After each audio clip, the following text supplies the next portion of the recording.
Amanda's voice cut through the cheerful Christmas morning like a knife. "You're such a useless old woman." I stood up, looked her straight in the eye, and said, "Then stop calling me when you need money." Minutes later, what she did made me call 911. I'm Margaret Foster, but everyone calls me Maggie. I'm 67, and I thought I'd seen every kind of family drama. I was wrong. The morning started perfectly.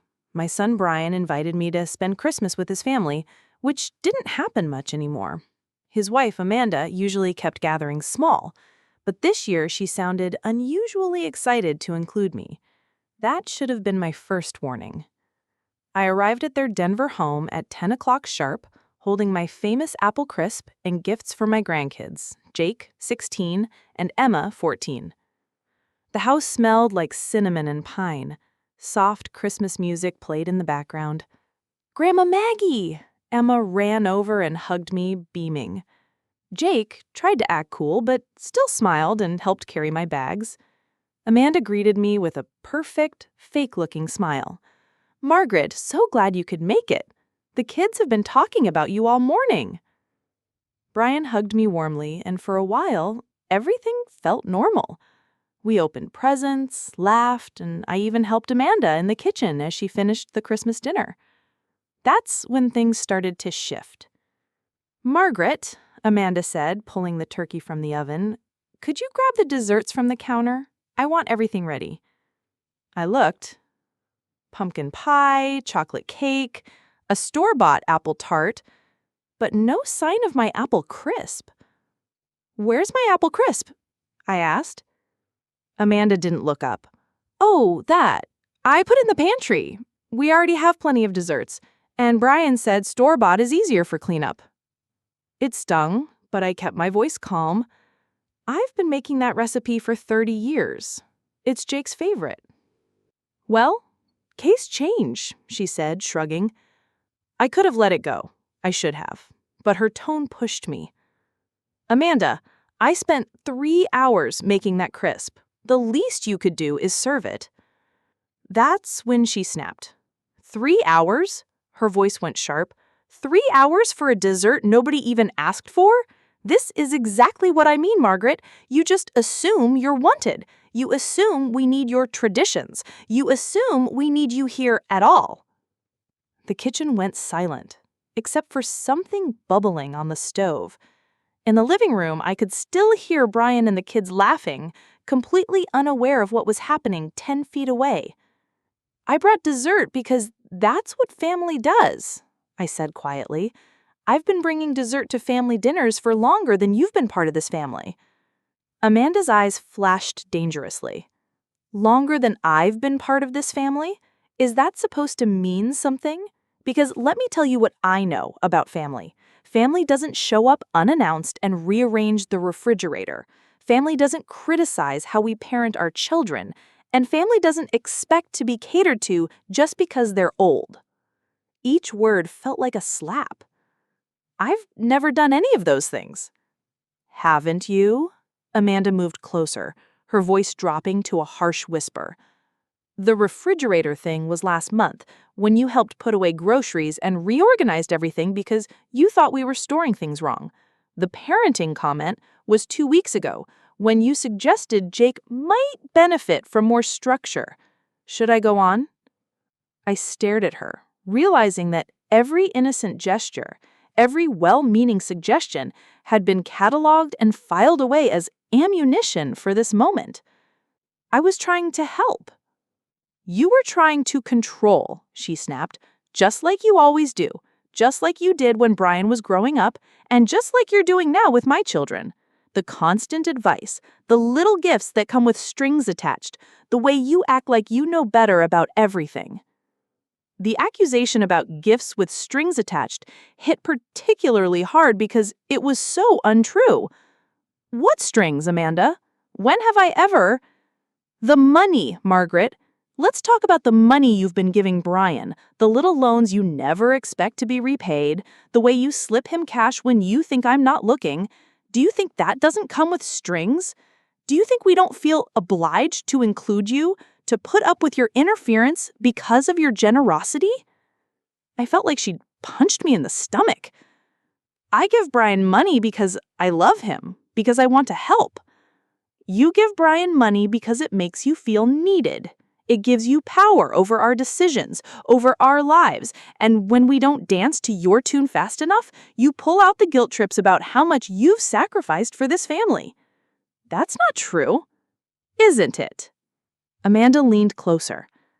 How many times have you reminded us that you helped with Jake's braces, that you paid for Emma's summer camp, that you covered our mortgage payment last year when Brian was in between jobs?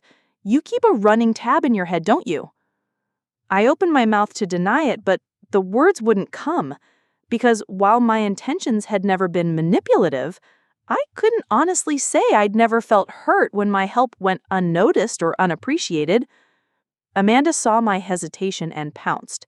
See, I knew it. You do keep track and you use it. Dinner that followed was a masterclass in family dysfunction. Amanda had composed herself before we joined the others, slipping back into her role as the perfect hostess, but I could feel the tension radiating from her every time our eyes met across the table. Brian chatted about work, oblivious to what had transpired in the kitchen.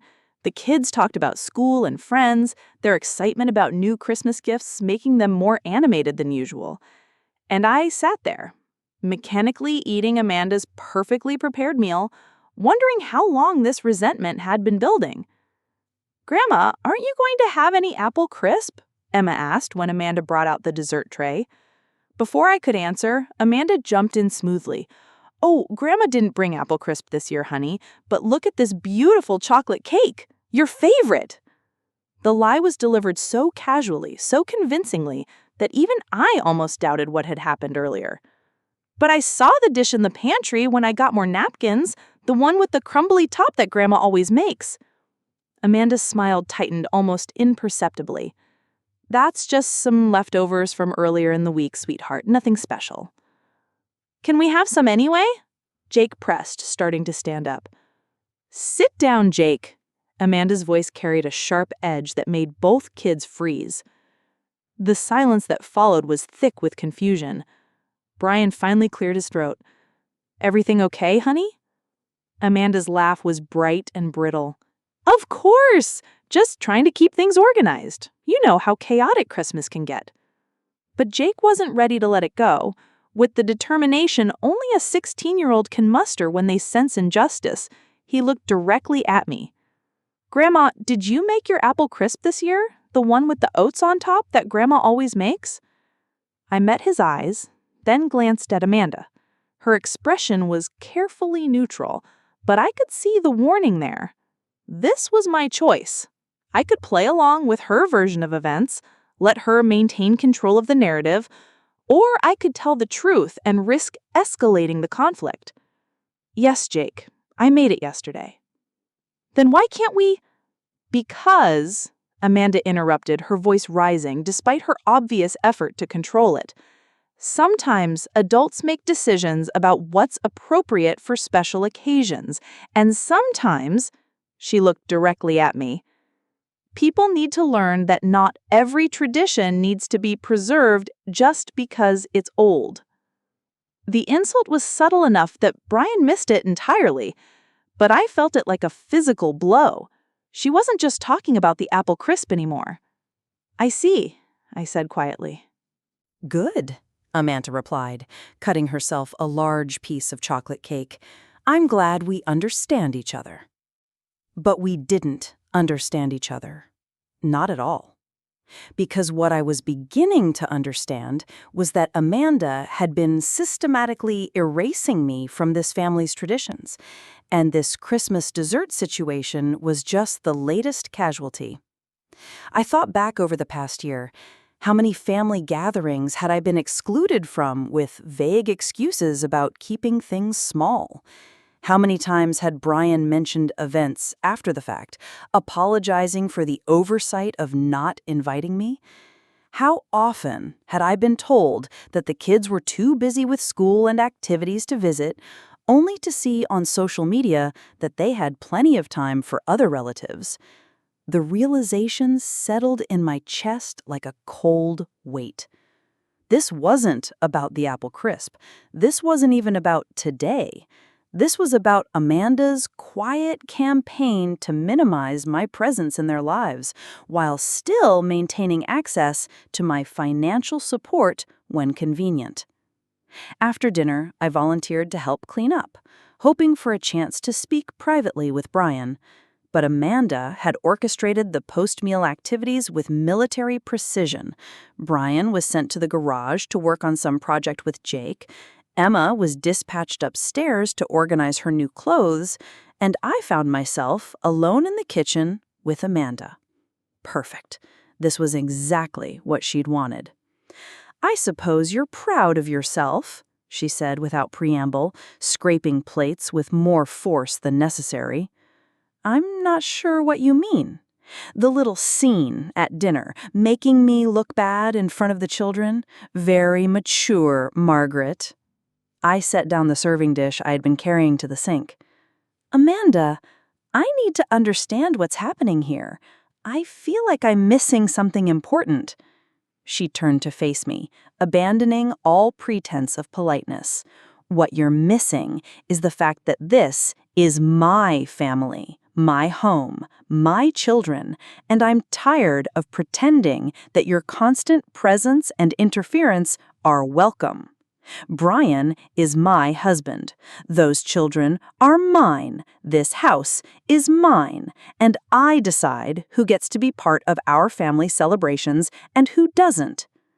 The possessiveness in her voice was startling, as if Brian and the kids were objects to be owned rather than people with their own relationships and feelings.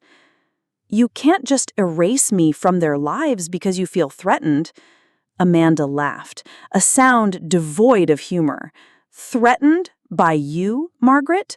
Look at yourself. You're 67 years old. You live alone in that little apartment, and the only reason anyone pays attention to you is because you write checks. Do you really think I'm threatened by that?" Each word was chosen to inflict maximum damage, and they hit their target with devastating accuracy. But something inside me rebelled against accepting this cruel assessment. If that's really how you see me, then why do you keep accepting my money? For the first time since the conversation began, Amanda looked genuinely uncomfortable. "That's different." "How is it different? Family helps family. You said so yourself. But I'm only family when you need something from me." Amanda turned back to the sink, her shoulders tense. "You don't understand the pressure we're under. Brian's job is demanding. The mortgage is expensive. The kids have needs. When you offer to help, we accept because we have to. But that doesn't mean we have to pretend we enjoy having you hover over every decision we make." The honesty was brutal, but at least it was honest. For years, I'd been telling myself that my financial contributions were appreciated, that they came from a place of love and were received with gratitude. Now I understood the truth. They were tolerated as a necessary evil. My presence was simply the price Amanda paid for access to my bank account. "So what do you want from me, Amanda?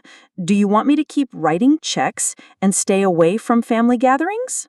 Would that make you happy?" She considered this seriously, which told me everything I needed to know. "I want," she said finally, "for you to stop pretending that we're all one big happy family.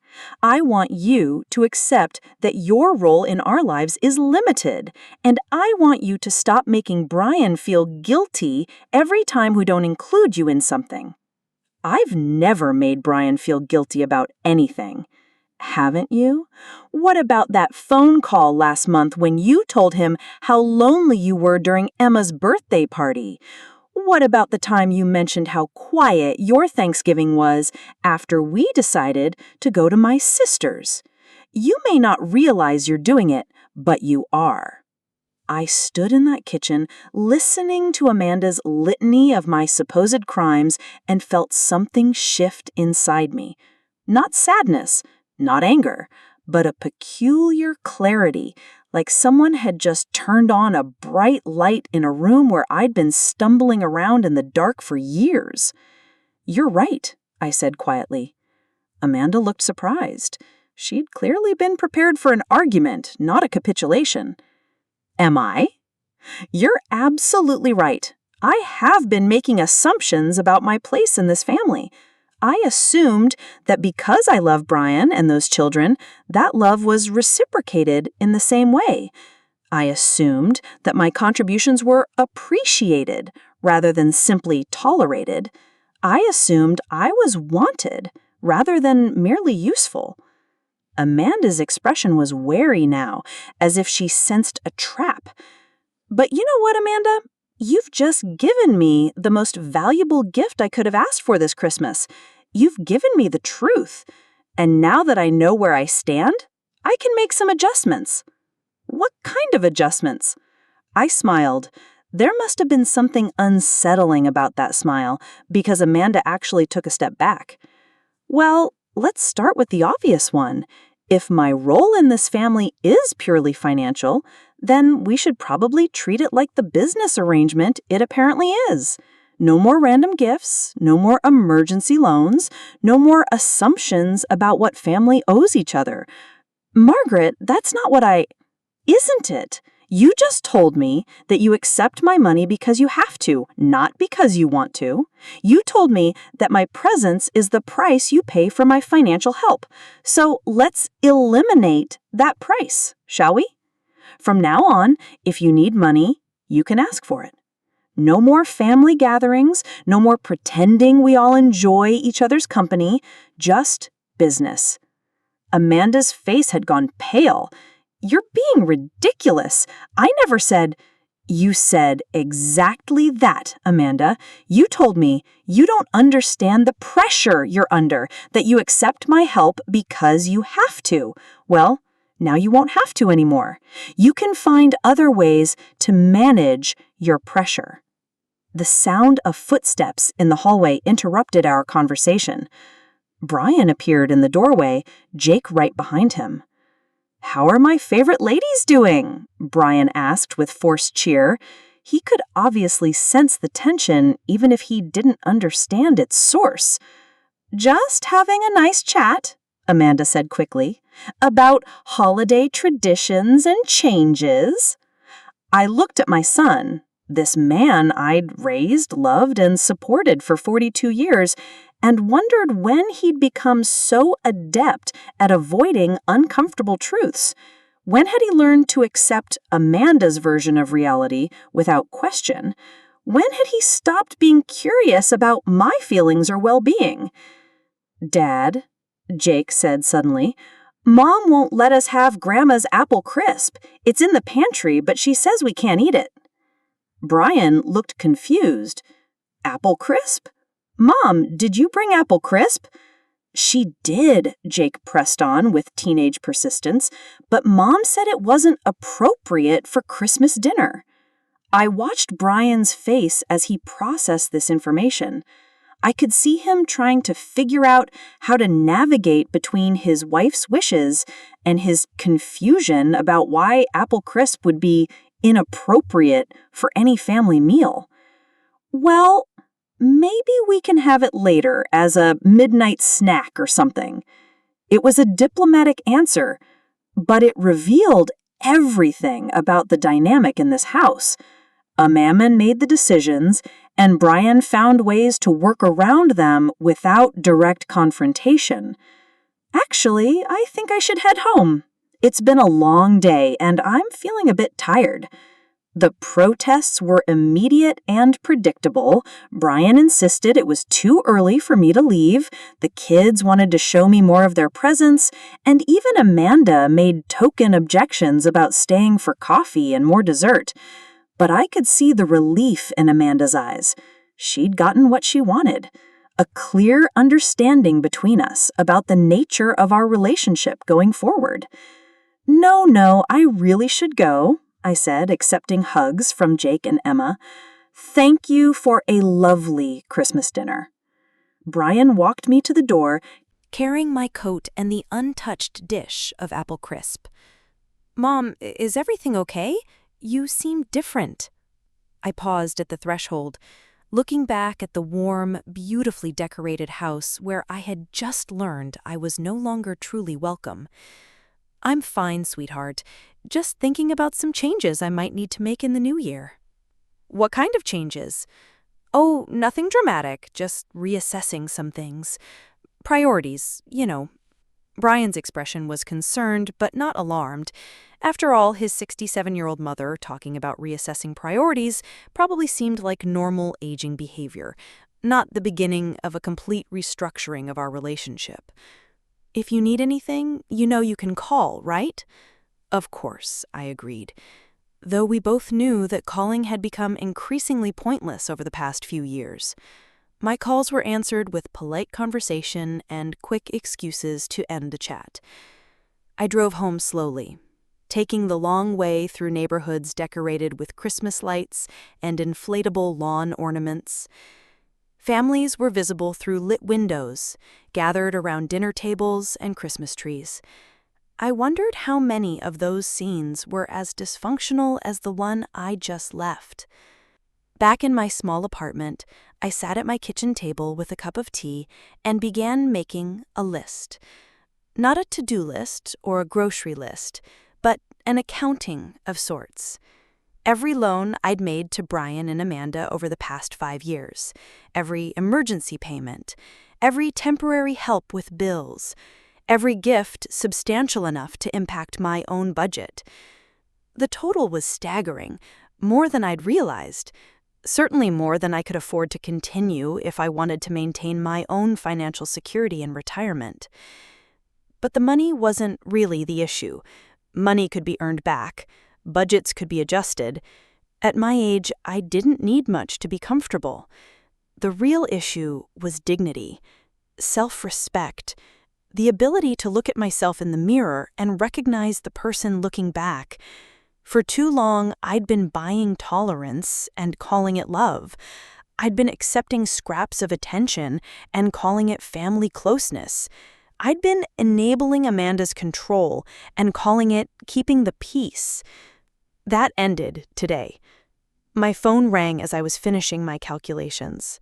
Brian's name appeared on the screen, and my stomach clenched. No doubt Amanda had sent him to smooth things over, to make sure my feelings weren't too hurt, to ensure the financial pipeline wouldn't be disrupted. I let it go to voicemail, but when it rang again immediately, and then a third time, I finally answered. "Mom, thank God. Listen, there's been a situation here. Amanda, she's called the police." My blood went cold. "What happened?" "She says you threatened her. Says you made statements about cutting off contact with the family and that she feels unsafe. The officers are here now, and they want to speak with you." The world tilted sideways.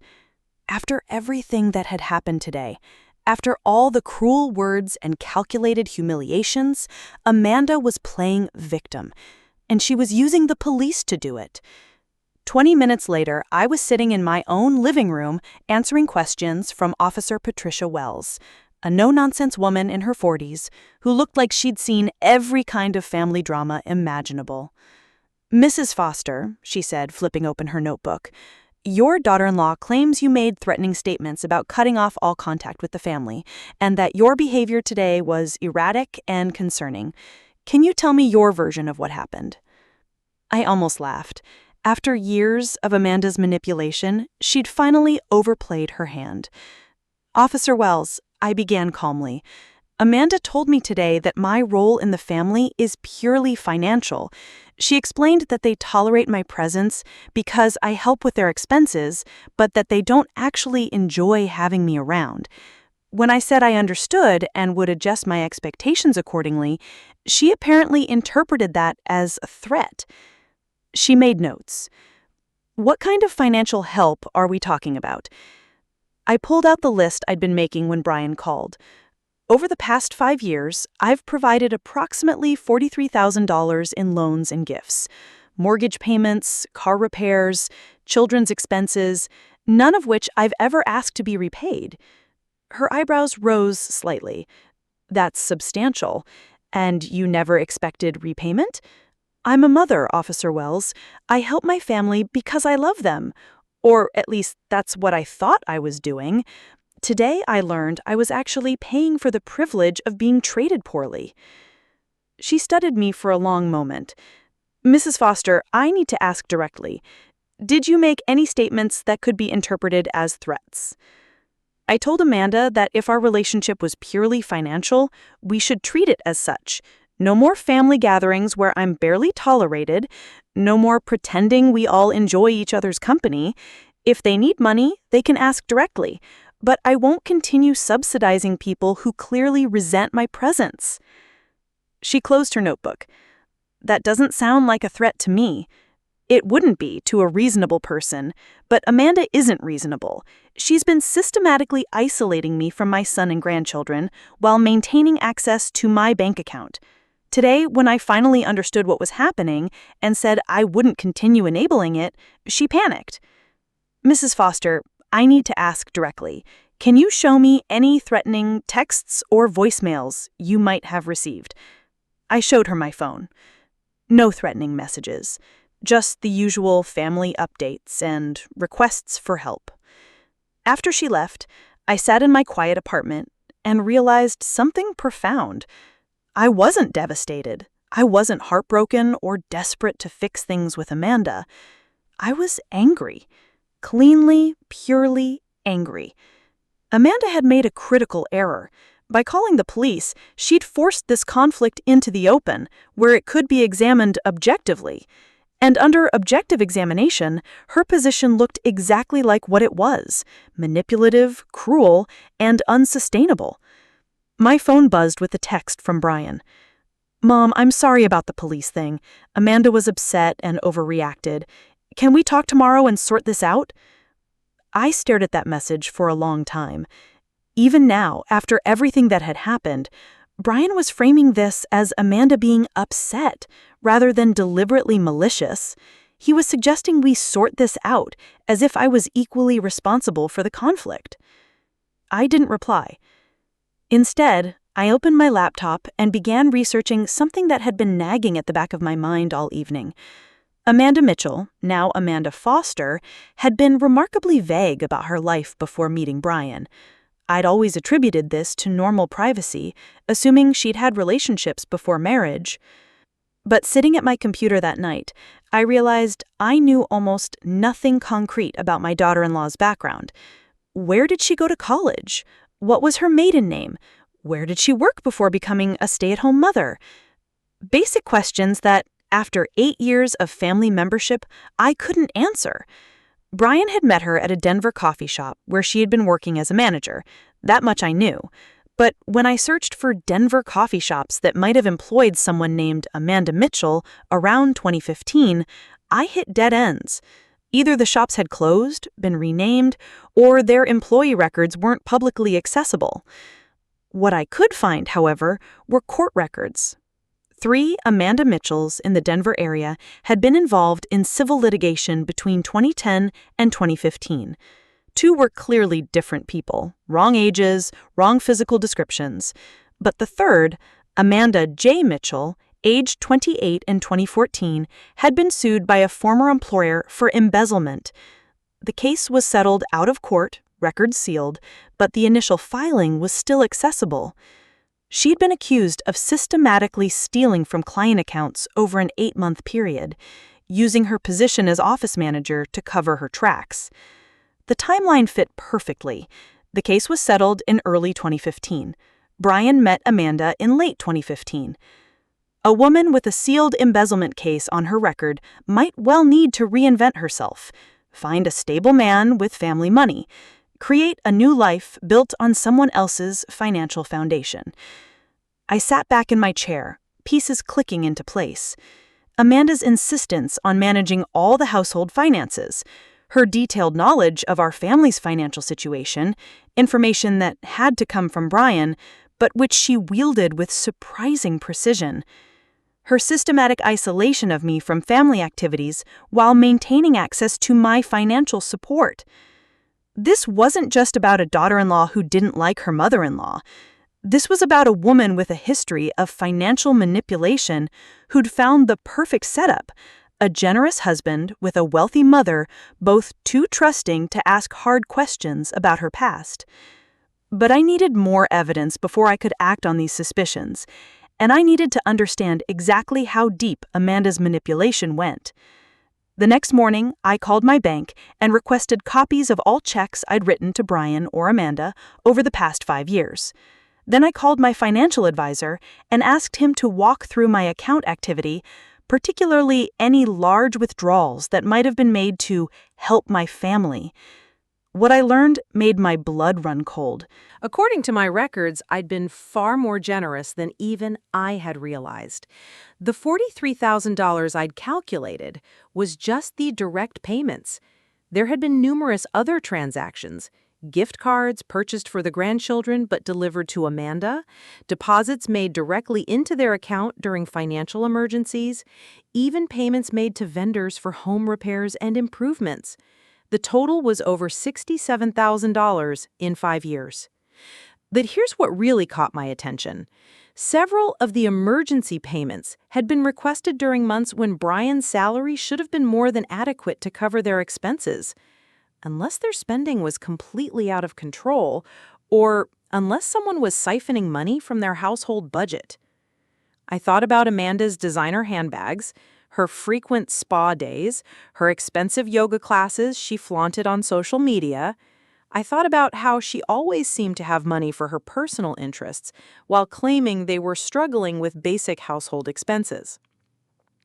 That afternoon, I did something I'd never done before. I drove to Brian's neighborhood and parked across from their house. Not to spy, exactly, but to observe, to see if my new perspective on Amanda's character would reveal things I'd missed before. What I saw was illuminating. At 2:30, a delivery truck arrived. Not a standard package delivery, but a furniture truck from an expensive boutique downtown. 2 men unloaded what appeared to be a dining room set, table, chairs, and a sideboard that looked like it cost more than most people's cars. 30 minutes later, Amanda's car pulled into the driveway. She got out carrying shopping bags from Nordstrom, Anthropologie, and several other upscale retailers. This was a Tuesday afternoon in late December, right after Christmas, and she was on a major shopping spree. I remembered the conversation from yesterday, how Amanda had mentioned the pressure they were under, the expensive mortgage, Brian's demanding job, how they had to accept my financial help because of their circumstances.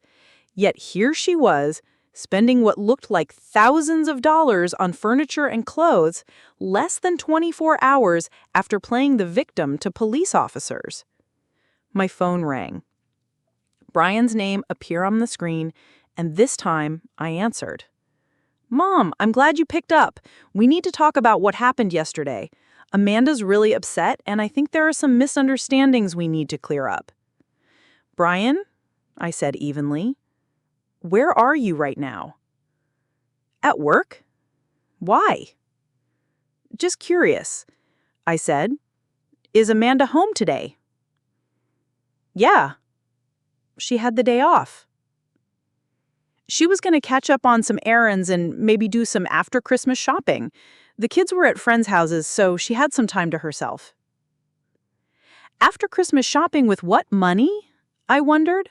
The money they didn't have because of their financial pressure and expensive lifestyle?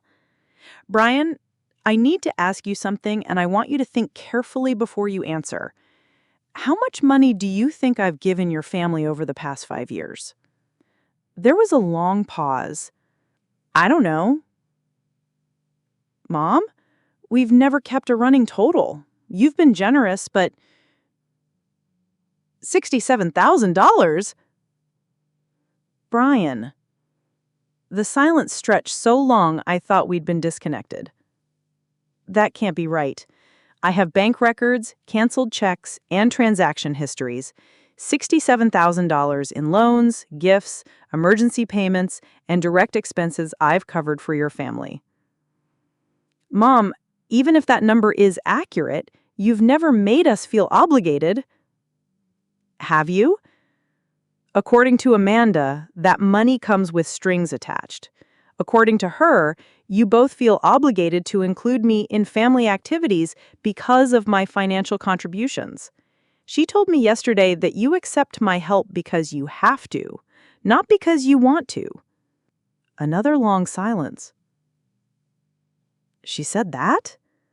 She said a lot of things, Brian, but what concerns me most is that she asked you to call me today to sort this out, not because she feels bad about how she treated me, but because she's worried I might stop writing checks. That's not fair, Mom. You're making this sound more calculated than it is. Am I? Tell me something, Brian. When was the last time Amanda suggested including me in a family activity? Not when you suggested it, when she initiated the invitation.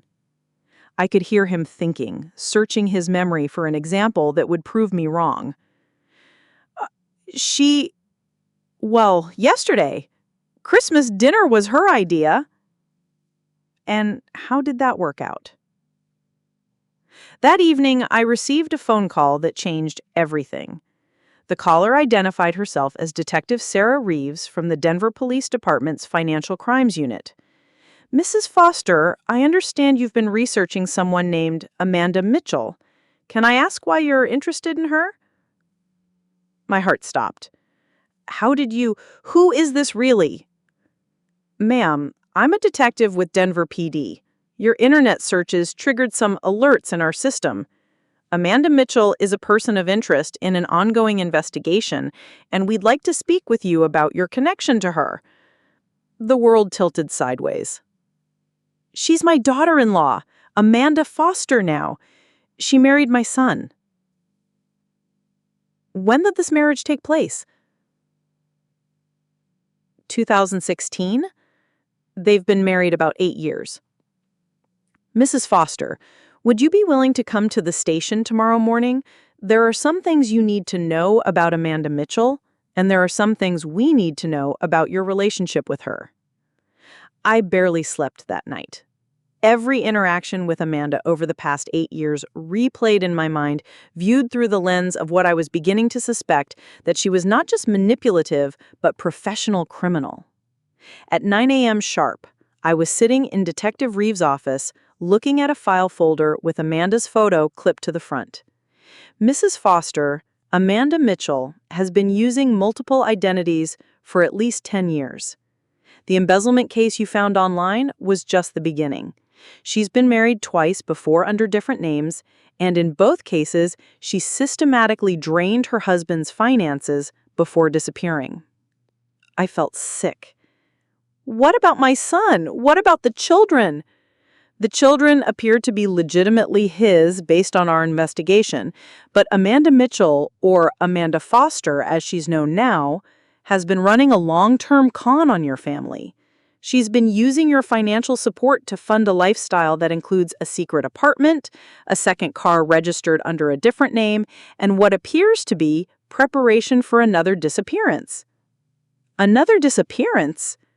Detective Reeves opened the file and showed me surveillance photos.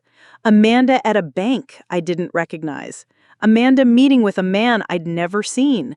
Amanda loading boxes into a storage unit. We believe she's been planning to leave your son for several months. The pattern is always the same. She establishes herself with a financially stable family, extracts as much money as possible, and then vanishes with whatever assets she can liquidate. But the children, in her previous marriages, she left them behind. They weren't biologically hers in those cases, but she'd been their stepmother for years.